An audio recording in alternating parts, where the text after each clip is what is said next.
Hello student. तो आज हम लोग सीखेंगे type of quantities on the basis of dimension formula और सेकंड देखेंगे यूज ऑफ डायमेंशन इक्वेशन। इसमें बच्चों हम लोग तीन चीज़ें स्टडी करेंगे आज। Conversion of one system of unit into another system, checking the accuracy of various formula and derivation of formula. Okay, और तीनों से हम लोग न्यूमेरिकल्स भी बनाएंगे। ठीक है, तो चलो स्टार्ट करते हैं आज का क्लास। तो सबसे पहले बच्चों फोर टाइप्स होते हैं, फोर टाइप्स ऑफ क्वांटिटीज होते हैं on the basis of dimension formula. जैसे कि पहला, ठीक है, डायमेंशन कांस्टेंट होते हैं। क्या होते हैं? Dimensional constant. ठीक है ना। दूसरा, डायमेंशनल वेरिएबल्स होंगे, डायमेंशनल वेरिएबल्स। ओके। तीसरा जो होंगे बच्चों, डायमेंशन लेस कांस्टेंट होंगे। तीसरा क्या होंगे? Dimension less constant, dimension less constant. चौथा होंगे dimension less variable, dimension less variables. ठीक है, चलो बारी बारी से समझते हैं। डायमेंशनल कांस्टेंट क्या है, डायमेंशनल वेरिएबल्स क्या है, डायमेंशन लेस कांस्टेंट क्या है, डायमेंशन लेस वेरिएबल्स क्या है।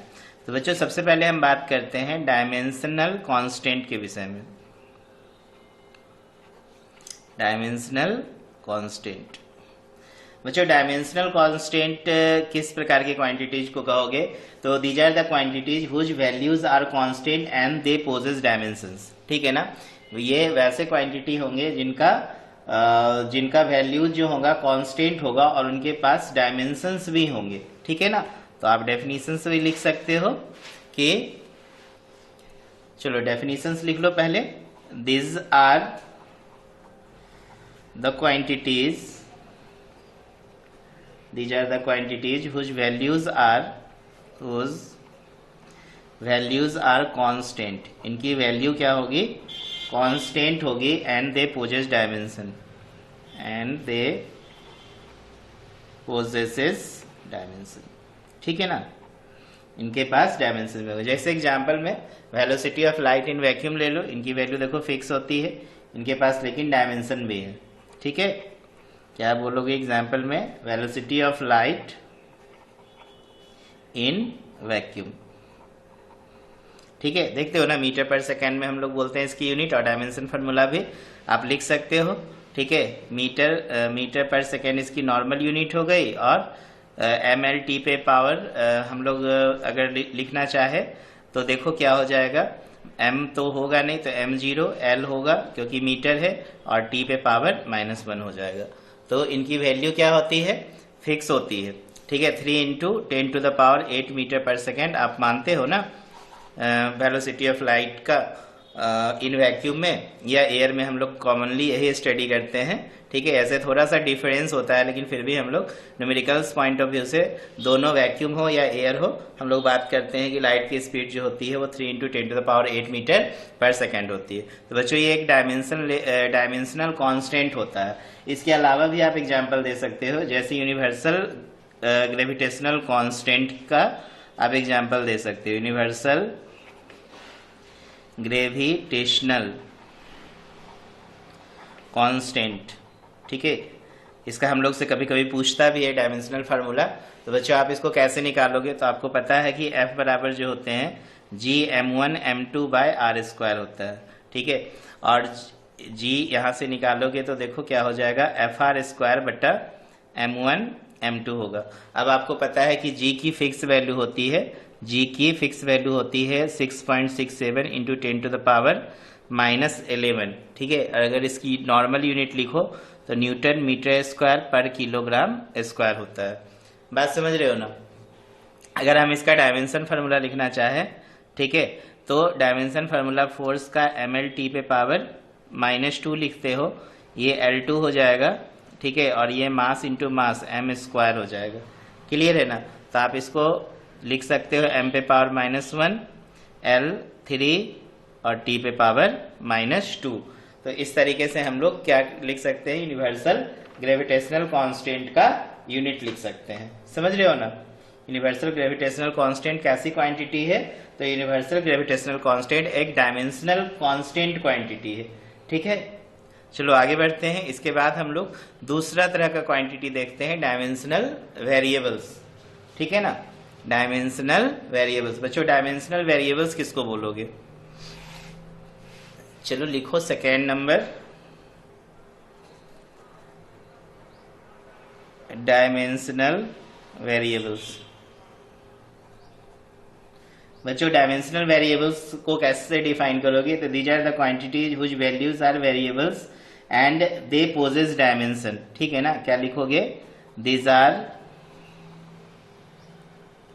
The quantities, these are the quantities। ठीक है, these are the quantities whose values are variables। ठीक है, इनकी वैल्यूज क्या होंगे, वेरिएबल्स होंगे एंड दे पोजेस डायमेंशंस। जैसे एग्जाम्पल में देखो, एरिया का अपना देखो होता है ना डायमेंशन। ठीक है, और ये वेरिएबल्स भी हैं, एरिया हो गए, वॉल्यूम हो गए, और भी बहुत सारे एग्जाम्पल दे सकते हो आप, डेंसिटी दे सकते हो, इसके अलावा वेलोसिटी दे सकते हैं हम लोग। ठीक है, वेलोसिटी, इसके अलावा एक्सक्लरेशन दे सकते हैं, ये सारे वेरिएबल्स हैं। ठीक है, और इनके पास डायमेंशंस भी हैं, इसीलिए हम लोग इसको बोलते हैं डायमेंशनल वेरिएबल्स। ठीक है, तीसरा तरह का क्वांटिटी होता है बच्चों dimension less constant. Dimension less constant, constant है लेकिन उनके पास कोई डायमेंशनल फार्मूला नहीं है। बात समझ रहे हो ना, तो डायमेंशनल फार्मूला नहीं है और डायमेंशन लेस कांस्टेंट, तो इसको डिफाइन करेंगे, these are the quantities which values are constant. These are the quantities whose values are constant, whose values are constant। ठीक है ना, और but they do not have possess dimension, क्योंकि इनके पास कोई डायमेंशंस नहीं है, but they do not possess dimension. याद रखना है इसका डेफिनेशन, डायमेंशन लेस कांस्टेंट का। एग्जाम्पल में जैसे कि कोई भी आप प्योर नंबर ले लो, प्योर नंबर समझते हो ना, प्योर नंबर में 1 2 3 4 कुछ भी ले लो। ओके, ये सब डायमेंशन लेस कांस्टेंट है। ठीक है, इसके अलावा कोई भी मैथमेटिकल कांस्टेंट ले लेंगे, मैथमेटिकल कांस्टेंट। बच्चों मैथमेटिकल कांस्टेंट में जैसे कि आप पाई का वैल्यू ले लो, ई की वैल्यू ले लो, एक्सेट्रा, ये सब डायमेंशन लेस कांस्टेंट कहलाते हैं। चलो इसके बाद हम लोग थर्ड वाला देखेंगे, थर्ड हो गया ना 4, dimension less variables. Dimension less variables, कुछ ऐसे वेरिएबल्स हैं जिनके पास कोई डायमेंशनल फार्मूला नहीं है, तो क्या लिखोगे definition, these are the quantities which values are variable and they do not have dimensions. ठीक है, these are the quantities whose values are variable। ठीक है, and they do not have dimension,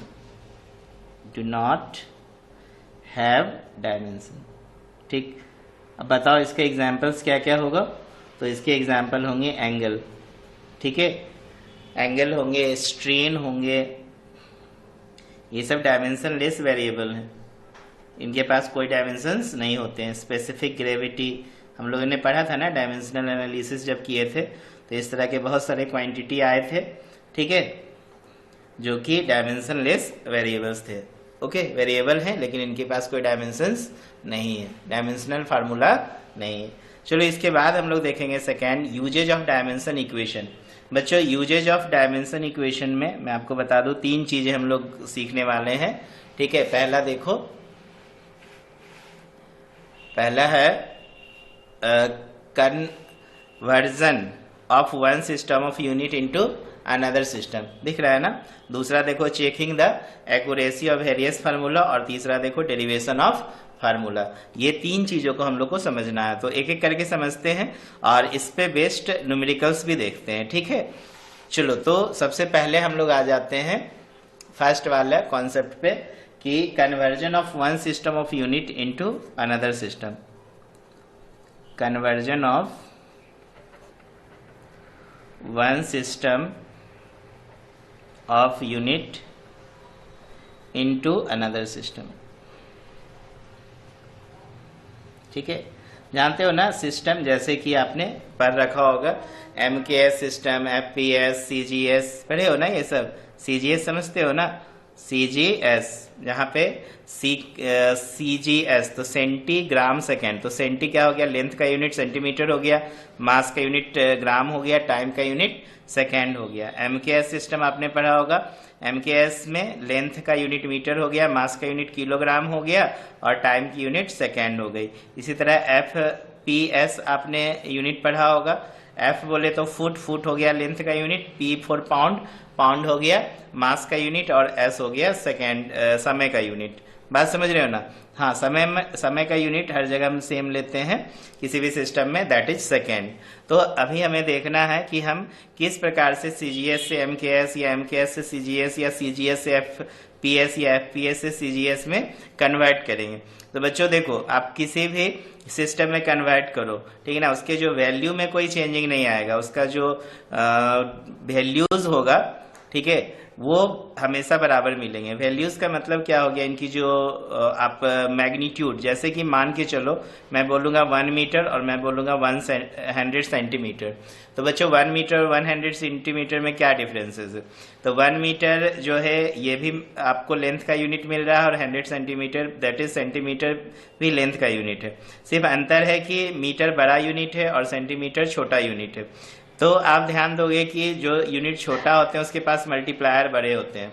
बात समझ रहे हो ना, जो यूनिट बड़ा होता है उसका मल्टीप्लायर क्या होता है, छोटा होता है। तब तो 1 मीटर 100 सेंटीमीटर के बराबर है। तो दोनों का लेंथ एग्जैक्टली सेम है, बस अंतर है इनके यूनिट्स में कि एक बिगर यूनिट है, एक स्मॉलर यूनिट है। तो स्मॉलर यूनिट के पास ये नंबर्स ज्यादा होते हैं और बिगर यूनिट के पास नंबर छोटे होते हैं। बात समझ रहे हो ना।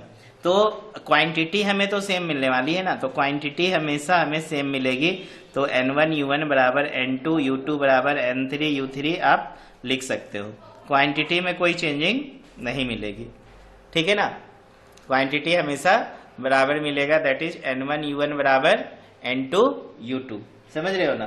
तो देखो हम लोग अब इसको थोड़ा सा डिराइव करते हैं, एक इक्वेशन, जिसे कि हम एक सिस्टम से दूसरे सिस्टम में इजिली कन्वर्ट कर सके, ठीक है। तो जैसे मान लो हम यहाँ पर लेते हैं कि Q बराबर N1 U1 बराबर N2 U2, हम यहाँ पे कंसीडर कर लेते हैं कि U1 U2 जो है 2 यूनिट्स ऑफ मेजरमेंट है, ठीक है ना। यहाँ पर आप इसको लिख सकते हो, स्टेट कर सकते हो, वेयर U1 कॉमा U2 या U1 एंड U2, ठीक है ना। U1 and unit are 2 units, are 2 units of measurement, 2 unit of measurements of the quantity, of the quantity। कौन सा क्वांटिटी लिए हो, Q। N1 और N2 क्या है, N1 comma N2 are their respective numerical value, are their respective numericals value कहलाएंगे, numerical values, ठीक है ना। चलो अब हम लोग एक फार्मूला यहां से डिराइव करते हैं MLT के रिस्पेक्ट में, ओके, जिससे कि हम एक सिस्टम से दूसरे सिस्टम में इजिली कन्वर्ट कर सके फिजिकल क्वांटिटी को, ओके। तो चलो समझते हैं आगे।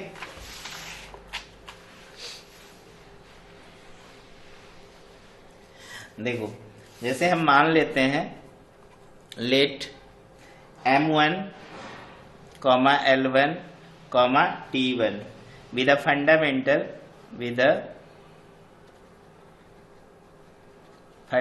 units of mass comma length and time in one system, ठीक है। पहले सिस्टम में हमने मान लिया मास का यूनिट m1, लेंथ का l1 और टाइम का t1, and m2, l2, t2 be the fundamental units मान लो of mass, length and time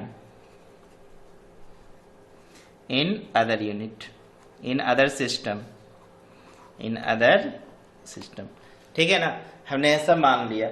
जब आप ऐसा मान लिए हैं तो यहाँ पे एक चीज हमें और मान के चलना है, एंड लेट ABC, इसमें हमें पावर को भी रिप्रेजेंट करना होता है कि m मास पे कितना पावर आएगा, लेंथ पे कितना आएगा, टाइम पे कितना आएगा। तो हम उसे मान लेते हैं लेट ABC आर द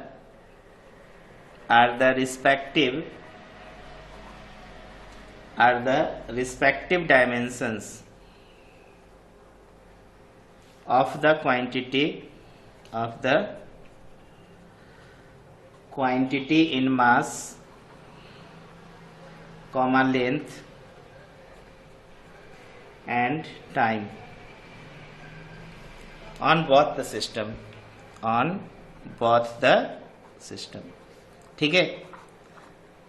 समझ में आया ना। हमने मान लिया कि m1, l1, t1 be the fundamental unit of mass, length and time in one system, m2, l2, t2 be the fundamental unit of mass, length and time of in other system, and ABC are the respective dimension of quantity in mass, length and time, ठीक है। तो अब आप कैसे लिखोगे, इसलिए u1 हमने यहाँ पे यूनिट क्या क्या लिखा था, u1 और u2। तो u1 बराबर जो हो जाएगा बच्चों m1 पे पावर a, l1 पे पावर b और t1 पे पावर c, और दूसरा यूनिट u2 जो हो जाएगा quantity, unit of measurement un and u2 of the quantity जो हो जाएगा बच्चों m2 पे पावर a, l2 पे पावर b और t2 पे पावर c, ठीक है ना। अब आपको करना क्या है कि यहां से लेना है कि q जो मिला था हमें, देखो q वह n1 u1 बराबर n2 u2 मिला था, ठीक है। तो अब आपको क्या करना है, n1 u1 बराबर n2 u2 लेके u1 u2 का वैल्यू यहाँ पर पुट करना है। क्लियर है ना। तो हम क्या लिखेंगे, चूंकि n1 u1 बराबर n2 u2, ठीक है, इसलिए आप यहां से लिख सकते हो n2 बराबर n1 u1 बटा u2। देखो ये n2 इधर रहने दिए, u2 को नीचे कर दिए, और n2 is equal to n1, u1 का मान डाल दो, तो m1 पे पावर a, l1 पे पावर b, t1 पे पावर c, और नीचे देखो m2 पे पावर a, l2 पे पावर b और t2 पे पावर c, ठीक है। अब आप जनरल मैथ्स लगाओगे, जैसे कि आप पढ़े हो ना, a पे मान लो m पे पावर a रहे और n पे पावर b a रहे, तो आप इसको लिख सकते हैं m बाय n पे पावर a। तो जनरल मैथ्स का कॉन्सेप्ट यहाँ पे हम लोग लगाने वाले हैं, क्या चीज, n2 is equal to n1, और ये हो जाएगा m1 बाय m2 पे पावर हो गया a, और यहाँ पे देखो l1 बाय l2 पे पावर b, और ये t1 बाय t2 पे पावर c, ठीक है। तो ये आपको एक फार्मूला मिल गया, n2 बराबर क्या चीज, n1 into m1 by m2 पे power a, l1 bye l2 पे power b and t1 bye t2 पे पावर c। अब अगर आपको MLT ABC सब पता चल जाए तो आप आराम से जो है एक सिस्टम से दूसरे सिस्टम में कन्वर्जन कर सकते हैं। तो उदाहरण के रूप में हम एक बहुत सिंपल सा कॉमन क्वेश्चन बता रहे हैं जो बराबर एग्जाम में आप लोगों को पूछे जा सकते हैं, और क्वेश्चन है कि 1 न्यूटन को हम डाइन में कन्वर्ट करते हैं। न्यूटन जो होता है बच्चों फोर्स का यूनिट होता है, ठीक है, एसआई सिस्टम में, और डाइन जो होता है फोर्स का यूनिट वो सीजीएस सिस्टम में होता है। आपको ये पता होना चाहिए, ठीक है। तो क्वेश्चन क्या बनेगा, क्वेश्चन लिखेंगे कि कन्वर्ट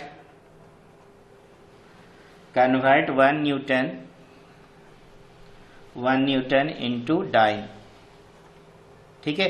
1 न्यूटन को डाइन में क्या करो, कन्वर्ट करो। तो आप यहाँ पे लिख देंगे एसआई बोलो या एमकेएस, यहाँ पर बोलो, ऐसे एमकेएस अलग है और एसआई सिस्टम अलग है, ठीक है। तो याद रखना 1 newton is absolute unit of force on M K S बोले तो मीटर, किलोग्राम और सेकेंड बोले तो लेंथ का यूनिट मीटर हो जाएगा, ठीक है, मास का यूनिट किलोग्राम हो जाएगा और टाइम की यूनिट सेकेंड होगी, ठीक है ना। और डाइन जो है, one dyne is absolute unit of force जो है ऑन सीजीएस सिस्टम में है, कैची में है, सीजीएस बोले तो सेंटीमीटर, ग्राम और सेकेंड, तो लेंथ का यूनिट सेंटीमीटर, मास का यूनिट ग्राम और टाइम का यूनिट सेकेंड हो जाएगा। क्लियर है ना।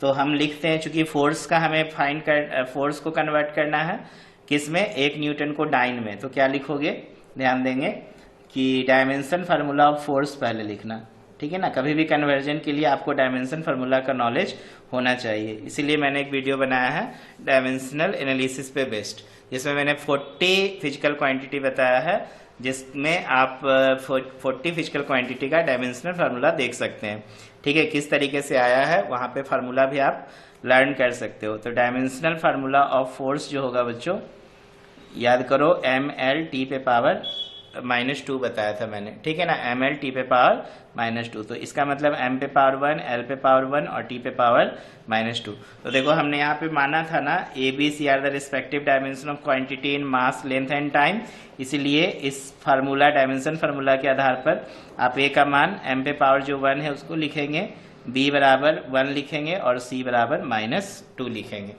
समझ रहे हो ना। अब हम लोग आराम से यहाँ पे चेक कर सकते हैं, ठीक, चेंज कर सकते हैं। तो पहले लिख लो, इन MKS सिस्टम में हम लोग मास को लिख लेते हैं 1 किलोग्राम, ठीक है, मास कितना हो गया, 1 किलोग्राम, लेंथ हो गया 1 मीटर और टाइम हो गया 1 सेकेंड, ठीक है। और इन CGS सिस्टम में लिख लो, इन CGS सिस्टम में मास लिख लो 1 ग्राम, ठीक है ना, मास लिख लेंगे 1 ग्राम, लेंथ लिख लेंगे 1 सेंटीमीटर और टाइम लिख लेंगे 1 सेकेंड। अब हम लोग यहाँ पे सिंपल फार्मूला लगाएंगे, उससे पहले N1 हमारे पास है 1 न्यूटन और N2 हमसे पूछ रहा है, तो अब जो यूनिट निकलेगा वो डाइन में निकलेगा, ठीक है ना। तो N1 देखो 1 न्यूटन दिया है और न्यूटन को हमें डाइन में कन्वर्ट करना है, तो हम फार्मूला लगाएंगे, चूंकि N2 is equal to N1 into M1 by M2 पे power A, L1 bye L2 पे पावर B और T1 बाय T2 पे पावर C। क्लियर है ना। तो N1 कितना दिया है बच्चों, N1 1 दिया है, M1 देखो 1 किलोग्राम है, तो 1 किलोग्राम को आप कितना लिख सकते हो, 1000 ग्राम लिख देते हैं, ठीक है। 1 किलोग्राम इक्वल टू 1000 ग्राम, क्यों, क्योंकि हम रेशियो जब भी निकालते हैं तो हमें सेम यूनिट में निकालना पड़ता है, या तो आप ग्राम को किलोग्राम में कन्वर्ट करो या किलोग्राम को ग्राम में कन्वर्ट करो। 1 मीटर है तो 100 सेंटीमीटर के बराबर हो जाएगा और T1 1 सेकेंड ही रहने देते हैं, ठीक है। तो ये हो गया M1 1000 और M2 देखो कितना है, 1 ग्राम है, इस पे पावर A का वैल्यू देखो 1 है, यहाँ पे 1 रखेंगे, लेंथ देखो 100 सेंटीमीटर और ये हो गया 1 सेंटीमीटर और B बराबर 1 है, देखो है ना 1, और टाइम देखो 1 सेकेंड बटा 1 सेकेंड और इस पर पावर -2 है, ठीक है ना, क्योंकि C बराबर -2। अब आप देख सकते हो ग्राम से ग्राम गया, सेंटीमीटर से सेंटीमीटर गया, तो ये 1000 इंटू 100 इंटू 1 पे पावर -2, तो 1 पे पावर प्लस रहे या माइनस, वैल्यू 1 होता है, तो ये देखो 10 पे पावर 5 आ जाएगा, तो 10 पे पावर 5 आप यहाँ पे क्या लिख सकते हो, डाइन, ठीक है। तो याद रखना कि इसलिए 1 न्यूटन कितना डाइन के बराबर होता है, तो 10 टू द पावर 5 डाइन के बराबर होता है।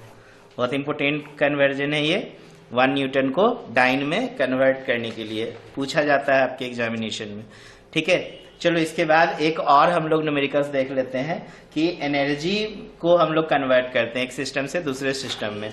जैसे कि SI सिस्टम या MK सिस्टम पे अगर बात करो तो एनर्जी की जो यूनिट होती है बच्चों वो जूल होती है, ठीक है ना, और CGS सिस्टम में जो एनर्जी की यूनिट होती है वो अर्ग होती है। क्लियर है ना। तो चलो क्वेश्चन नोट करेंगे। सबसे पहले, convert N energy of 1 joule into अर्ग, ठीक है, इंटू अर्ग। ओके, तो देखो ध्यान देंगे यहाँ पे अब बहुत से एक ही स्टेप में मैं बना रहा हूँ।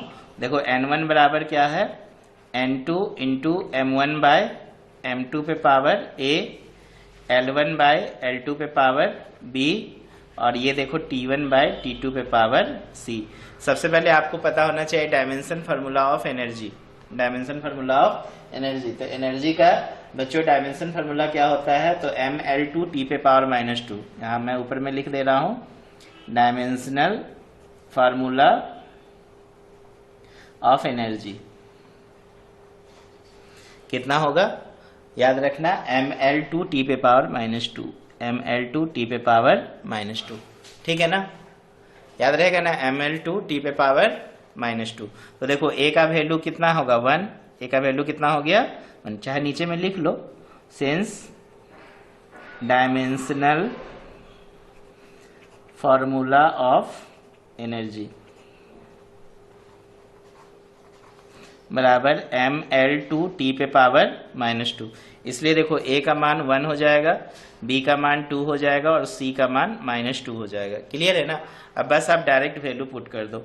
n1 बराबर पूछ रहा है कि n2 बराबर पूछ रहा था, यहाँ पे फार्मूला हमने क्या लगाया था, n2 बराबर होगा ना, तो n2 बराबर पूछ रहा है, n1 हो गया आपके पास 1 जूल, तो यहाँ वैल्यू 1 रखेंगे। अभी भी देखो मास उतना ही होगा 1 किलोग्राम, और यहाँ पे 1 ग्राम हो गया, a पे पावर 1 की जगह पे 1 रखना, फिर यहाँ लेंथ हो गया 1 मीटर और ये हो गया 1 सेंटीमीटर, यहाँ पे पावर 2 रखना, ये 1 सेकेंड अब बटा 1 सेकेंड, और यहाँ पे पावर -2 रखना। समझ रहे हो ना।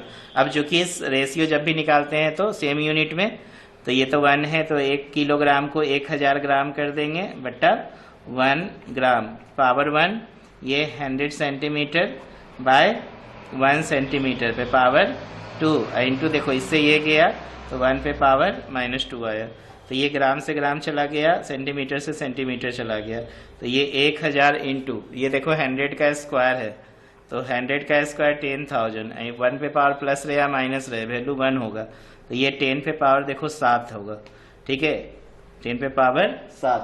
तो ये क्या निकला हमें, n2 का मान 10 पे पावर 7, ये अर्ग निकला।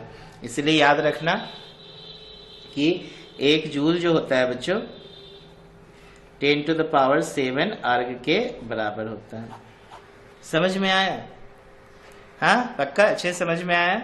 चलो, 2 न्यूमेरिकल सफिशिएंट था आपको इस समझने का कि एक सिस्टम ऑफ यूनिट को हम दूसरे सिस्टम में किस प्रकार से कन्वर्ट करते हैं। क्लियर है ना, कोई दिक्कत नहीं। अब देखो दूसरा हम लोग देखेंगे concept, checking the accuracy of various formula, ठीक है, checking of accuracy of various formula. तो चलो समझते हैं इसको, इसके बाद इस पे भी बेस्ट न्यूमेरिकल देखेंगे। इसके थ्योरी को मैं आपको बता रहा हूं सिंपल वे में। सेकेंड है checking the accuracy of various formula, ठीक है।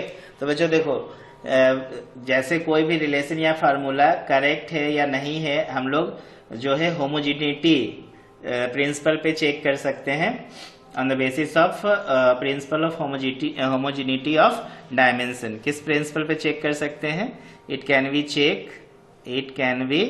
Checked on the basis of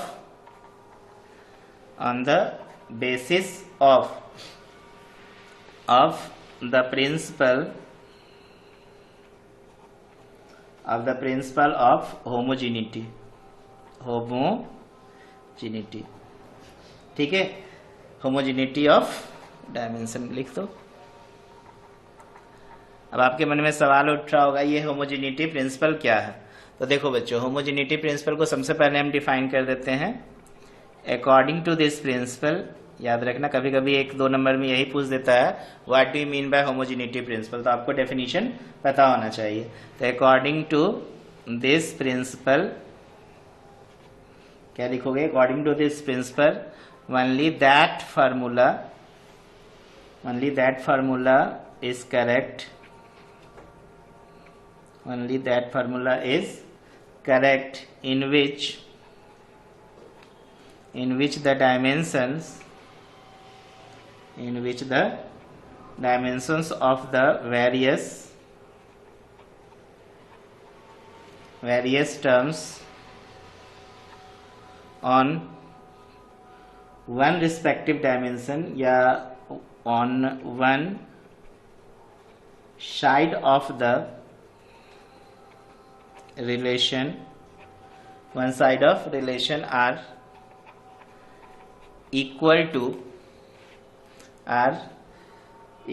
to the respective dimension of these terms on the other side of the relation, to the respective dimensions of these terms on the other side of relation,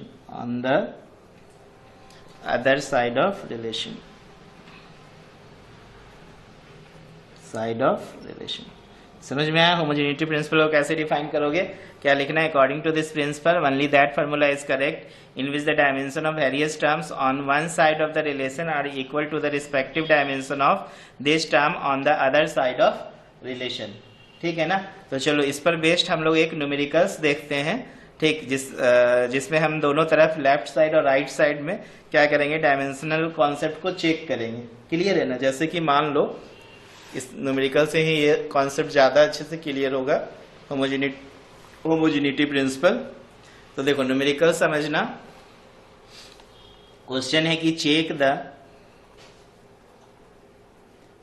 correctness, CORRECT होता है ना, correctness of the relation v² minus u²। आपने पढ़ा होगा motion में ये वाला equation, v² minus u² बराबर 2as, where symbol have their usual meaning. ठीक ना? याद रखना, where symbols have their usual meaning. कहने का मतलब यहाँ पे जो भी सिंबल v है, u है, a है, ऐसे अपना मीनिंग है इसका। v जैसे कि आप जानते हो कि कोई बॉडी की फाइनल वेलोसिटी को रिप्रेजेंट करता है, u इनिशियल वेलोसिटी को रिप्रेजेंट करता है, a जो है एक्सेलरेशन को रिप्रेजेंट करता है और s डिस्टेंस ट्रेवल को रिप्रेजेंट करता है। ठीक है? तो देखो हम बोल रहे हैं ना, इसमें दोनों साइड में हमको डायमेंशनली चेक करना है। तो सबसे पहले हम LHS लेंगे। LHS में देखो v² माइनस क्या दिया हुआ है, u²। तो v भी वेलोसिटी है और u भी वेलोसिटी है। तो वेलोसिटी का जो डायमेंशन फार्मूला होता है बच्चों, LT पे पावर -1 इसका स्क्वायर माइनस LT पे पावर -1 का स्क्वायर। तो ये देखो L2 T पे पावर -2 माइनस L2 T पे पावर -2। तो बच्चों यहाँ पे एक गलती मत करना, ये मत देखना कि दोनों सेम है और इसको कैंसिल करके 0 लिख देना। बच्चों यहाँ पे हम यूनिट डायमेंशनल फार्मूला में डायमेंशनल फार्मूला सब्ट्रैक्ट कर रहे हैं, तो डायमेंशन फार्मूला ही आंसर आएगा। ठीक है ना? क्योंकि आप वेलोसिटी में वेलोसिटी माइनस करोगे तो आंसर वेलोसिटी ही मिलने वाला है। ठीक है ना? ऐसा नहीं कि वेलोसिटी माइनस वेलोसिटी 0 हो जाएगा। तो ये याद रखना, वेलोसिटी में वेलोसिटी माइनस करेंगे तो वेलोसिटी मिलेगा, वेलोसिटी में वेलोसिटी प्लस करेंगे तो वेलोसिटी ही मिलेगा। इसका मतलब डायमेंशनल फार्मूला वेलोसिटी का स्क्वायर में डायमेंशनल फार्मूला वेलोसिटी का स्क्वायर को सब्ट्रैक्ट करेंगे तो वही फार्मूला मिलेगा। ठीक है ना? याद रखेंगे इस चीज को। ओके, सिर्फ डिवीजन और मल्टीप्लिकेशन में ये कैलकुलेशन होता है, एडिशन सब्सट्रैक्शन में नहीं होता है। एडिशन में डायरेक्टली अगर आप मीटर पर सेकेंड में मीटर पर सेकेंड माइनस करोगे तो भी मीटर पर सेकेंड ही मिलेगा। देखो यूनिट में भी वही काम हो रही है। ठीक है ना? ठीक उसी प्रकार डायमेंशन फार्मूला में डायमेंशन फार्मूला माइनस करोगे तो डायमेंशन फार्मूला ही मिलेगा। अब हम लोग RHS में आते हैं। RHS देखो 2as है बच्चों, नंबर की कोई डायमेंशन फार्मूला नहीं होती है। तो यहाँ पे जो डायमेंशन फार्मूला निकलेगा वो एक्सक्लरेशन और डिस्टेंस का निकलेगा। तो एक्सक्लरेशन आपको पता है LT पे पावर -2 और डिस्टेंस हो गया L। तो ये देखो L2 T पे पावर -2। आप इसको इक्वेशन फर्स्ट मान लोगे, इसको इक्वेशन सेकेंड मान लोगे, तो फ्रॉम इक्वेशन फर्स्ट सेकेंड देखो LHS बराबर RHS आ रहा है। ठीक है? इसका मतलब ये क्या हो गया, दोनों करेक्ट है। ठीक है? v² माइनस u² बराबर क्या है, 2as। समझ में आ रहा है ना? तो हमने इसी को कहा होमोजेनिटी प्रिंसिपल की लेफ्ट साइड राइट साइड में हम लोग बारी बारी से डायमेंशन फार्मूला रख के, ठीक है ना, दोनों को कैलकुलेट करेंगे, देखेंगे दोनों का डायमेंशन फार्मूला सेम आ रहा है दोनों तरफ, लेफ्ट साइड राइट साइड में। इसका मतलब क्या हो रहा है कि ये फार्मूला करेक्ट है। क्लियर है ना, समझ में आ रहा है ना। चलो इसी तरीके से और भी हम एक अच्छा न्यूमेरिकल्स लेते हैं। ठीक, देखो एक बहुत बढ़िया न्यूमेरिकल है जो आपका एग्जाम में, स्कूल के एग्जाम में पूछे जाते हैं। Check the accuracy of relation. यहाँ पे देखो हम एक ले रहे हैं न्यू, ठीक है ना, न्यू समझ रहे हो ना, फ्रीक्वेंसी को रिप्रेजेंट कर रहा है, किसको, फ्रीक्वेंसी। तो न्यू बराबर 1/2L है और √T/m है, ठीक है, T बाय क्या है, m। तो देखो न्यू जो है हम यहाँ पे लिख दे रहे हैं इसके मीनिंग को। न्यू होगा फ्रीक्वेंसी, न्यू क्या होगा, फ्रीक्वेंसी। एल होगा लेंथ, एल किस चीज को रिप्रेजेंट करेगा, लेंथ को। टी जो है बच्चों टेंशन को रिप्रेजेंट कर रहा है, टेंशन फोर्स के बराबर हम लोग लिखेंगे, ठीक है। टी टेंशन को रिप्रेजेंट कर रहा है और एम जो है बच्चों, M mass of unit length को रिप्रेजेंट कर रहा है, मास ऑफ यूनिट लेंथ। बच्चों मास ऑफ यूनिट लेंथ m/L होता है, याद रखना। मास ऑफ यूनिट लेंथ का यूनिट मास मत मानना, ये क्या लिखना है, m/L, ठीक है ना, मास पर unit length. Mass of unit length बोलो या मास पर यूनिट लेंथ, क्या बोल दो, मास पर यूनिट लेंथ। फिर हम लोग भी, अब हमें भी इसको फिर से होमोजेनिटी प्रिंसिपल से चेक करना है कि लेफ्ट साइड राइट साइड के बराबर होगा कि नहीं। तो सबसे पहले आप LHS लोगे, तो LHS में देखो न्यू है, ठीक है। तो न्यू बोले तो फ्रीक्वेंसी की यूनिट T पे पावर -1 होता है, तो आप इसको लिख सकते हो m0 L0 T पे पावर -1, ठीक है। क्लियर है ना, इसको आप इक्वेशन क्या मान लो फर्स्ट। अब हम लोग RHS लेते हैं। देखो बच्चों RHS, ठीक, क्या है RHS में, 1/2L इंटू √T/m, ठीक है। तो 1/2L, तो संख्या का कोई यूनिट होगा नहीं, तो लेंथ का L हो जाएगा और टेंशन फोर्स के बराबर होता है, तो ml T पे पावर -2 और ये मास पर यूनिट लेंथ है तो m/L, तो ml पे पावर -1। तो ये देखो 1/L, ये देखो अंदर में मास से मास कैंसिल, क्योंकि डिवीजन मल्टीप्लीकेशन में होगा कैलकुलेशन, ठीक है ना। सिर्फ एडिशन में अगर ml T पे पावर -2 में ml T पे पावर -2 ऐड करेंगे तो रिजल्ट ml T पे पावर -2 ही आता है। चूंकि यहाँ डिवीजन है इसलिए हमने m को कैंसिल किया। L देखो ऊपर 1 है, यहाँ -1, ऊपर गया तो L 2 हो गया, T -2 हो गया, ठीक है। अब आप यहाँ पे L इसका स्क्वायर रूट निकालोगे तो 1/L, L स्क्वायर का स्क्वायर रूट L और T पे पावर -2 का T पे पावर -1। तो देखो L से L कैंसिल, तो T पे पावर -1। देखो LHS में भी यही आया था ना, T पे पावर -1, तो इसको भी लिख सकते हो m0 L0 T पे पावर -1। इसको इक्वेशन क्या मान लेना, सेकेंड। अब फ्रॉम फर्स्ट सेकेंड लिख सकते हो आप, first and second LHS is equal to RHS, proof. चलो अब हम लोग थर्ड वाला कॉन्सेप्ट को देखते हैं। लास्ट कॉन्सेप्ट है डेरिवेशन ऑफ फार्मूला, ठीक है ना, derivation of formula. Derivation of formula का मतलब क्या हो गया कि हम फार्मूला को किस प्रकार से डिराइव करेंगे, ठीक है। तो सेम हम लोग प्रिंसिपल यहाँ पे भी यूज करेंगे। देखो कौन सा प्रिंसिपल, थर्ड वाला कॉन्सेप्ट क्या है, derivation of formula, derivation of formula. तो बच्चों इसमें हम लोग क्या करेंगे, using the same principle of homogeneity of dimension we can derive the formula of physical quantity, ठीक है। इसमें एक कंडीशन आपको याद रखना होगा कि provided that we know the factor, ठीक है ना, on which physical quantity depends. अगर आप नहीं जानोगे फैक्टर तो कैसे डिराइव करोगे। कोई भी मान लो कल के डेट में आप साइंटिस्ट बनोगे, डेटा को ऑब्जर्व करोगे, ऑब्जर्व के बाद एक्सपेरिमेंट करोगे, तो पहले तो बताओगे ना कि जो आपका एक्सपेरिमेंट है वो किन किन फैक्टर पे बेस्ड है। तो फैक्टर का नॉलेज होना बहुत जरूरी है। तो इसमें क्या कंडीशंस होना चाहिए कि फैक्टर्स हमें पता होना चाहिए फिजिकल क्वांटिटी का कि वो किन किन चीजों पे डिपेंड करता है, तभी जाके आप फार्मूला को क्या कर पाओगे, डिराइव कर पाओगे। अदरवाइज फार्मूला आपसे डिराइव नहीं होगा। बात समझ रहे हो ना। तो जैसे इस कॉन्सेप्ट को समझने के लिए हम लोग क्या करते हैं, एक न्यूमेरिकल्स ही बनाते हैं जिससे कि हम फार्मूला को क्या कर सके, डिराइव कर सके। तो जैसे कि देखो एक क्वेश्चन ही लिख रहा हूं मैं यहाँ पे, the frequency of vibration, question है द फ्रीक्वेंसी ऑफ वाइब्रेशन। देखो मैं यहाँ पे फैक्टर डिफाइन करूंगा, फ्रीक्वेंसी ऑफ वाइब्रेशन किन किन चीज़ों पे डिपेंड करेगा उस चीज़ को लेके। तो फ्रीक्वेंसी ऑफ वाइब्रेशन, इसको हम लोग न्यू बोल देंगे, of a string, of a string में डिपेंड अपॉन लेंथ। सबसे पहला क्या लिखेंगे factor, length L of the string, ठीक है। दूसरा टेंशन ले लोगे, that is capital T in the string,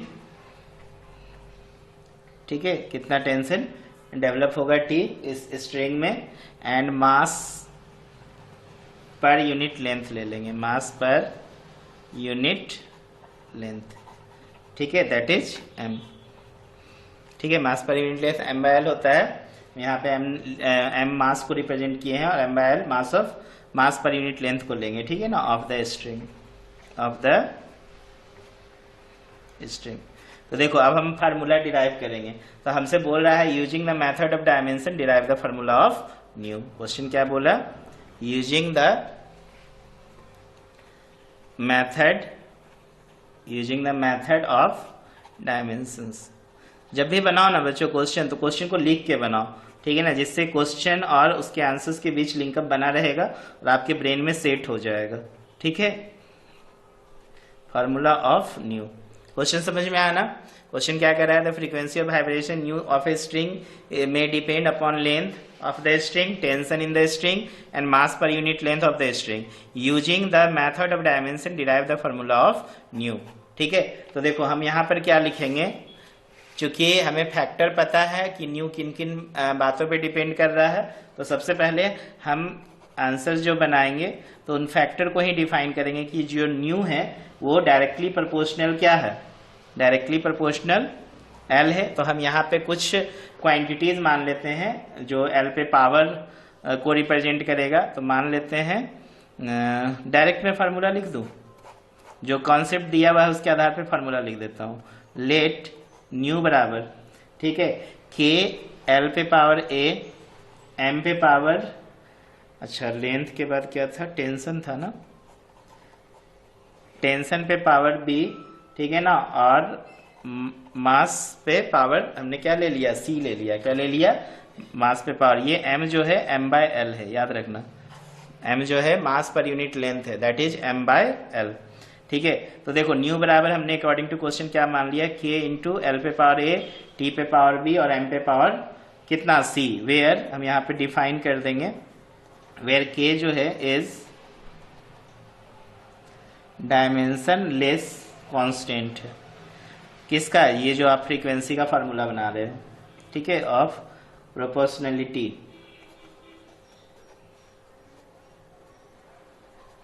ठीक है। And ABC, A, B and C are powers, A, B, C are powers of किसका लिया है, L, T और M, वेयर M क्या है, where M is mass per unit length, mass per unit length, ठीक है ना। बार बार लिख रहा हूँ मास पर यूनिट लेंथ ताकि आप समझ में आए आपको कि M बराबर M/L मैं बोल रहा हूँ, ओके, कोई दिक्कत नहीं, समझ में आ रहा है ना। अब देखो, अब आपको पता होना चाहिए, ये सब का डायमेंशंस पता होना चाहिए। तो चूंकि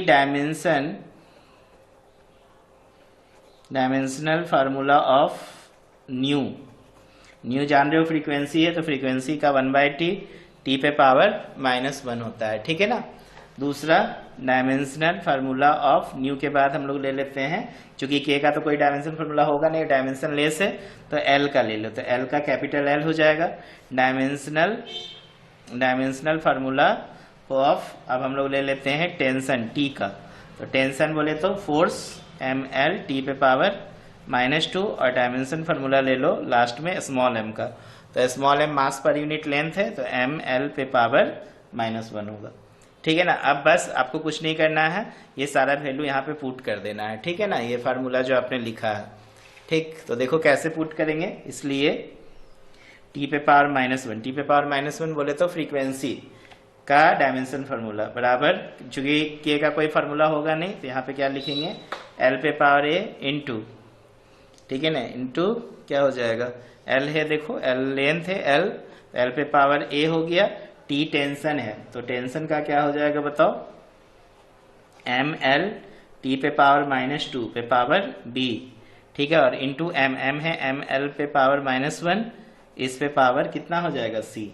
क्लियर है। अब आपको बस दोनों तरफ कंपेयर करना है, तो ये देखो m0 l0 t -1, यहाँ पे देखो सबको हम अगर तोड़ेंगे तो m पे पावर क्या आएगा, m पे पावर इधर b आ जाएगा, और ये देखो इस पे m पे पावर क्या आएगा c। तो चूंकि प्रोडक्ट में जब बेस बराबर होता है तो पावर ऐड हो जाता है, तो m पे पावर b प्लस c हो गया। इसी तरह l पे पावर ये a आ जाएगा और ये प्लस b आ जाएगा और ये माइनस c आ जाएगा, ठीक है।